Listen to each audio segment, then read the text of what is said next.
Бірі Аллаға сиынып, кел, балалар, оқылық. Оқығанды көңілге, ықылас пен тоқылық, істің болар қайыры. Бастасаңыз аллалап, оқымаған жүреді.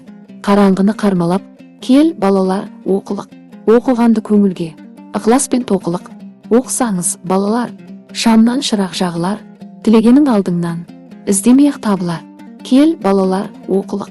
Оқығанды көңілге, ықылас пен тоқылық, мал дәулеттің байлығы, бір жұтасаң жоқ болар. Оқымыстың байлығы, күннен күнге көп болар. Еш жұтамақ жоқ болар. Кел, балалар, оқылық.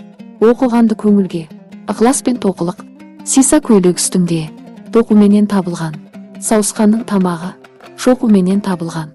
Өнер білім бәрі де, оқуменен табылған. Кел, балалар, оқылық. Оқығанды көңілге, ықылас пен тоқылық, надандықтың белгісі, еш ақылға жарымас. Жайылып жүрген айуандай, ақ қараны танымас. Аяңшыл ат арымас, білім деген қарымас. Жөн білмеген наданға, қыдыр ата дарымас.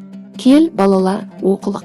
Оқығанды көңілге, ықылас пен тоқылық, оқу деген шыныды, тұрған сайын шыныққан.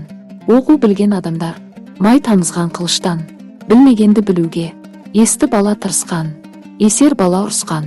Кел, балалар, оқылық. Оқығанды көңілге, ықылас пен тоқылық, әлпештеген атана, қартаятын күн болар. Қартайғанда жабығып, мал таятын күн болар. Ата-енең қартайса, тіреу болар бұл оқу. Қартайғанда мал тайса, сүйеу болар бұл оқу. Кел, балалар, оқылық.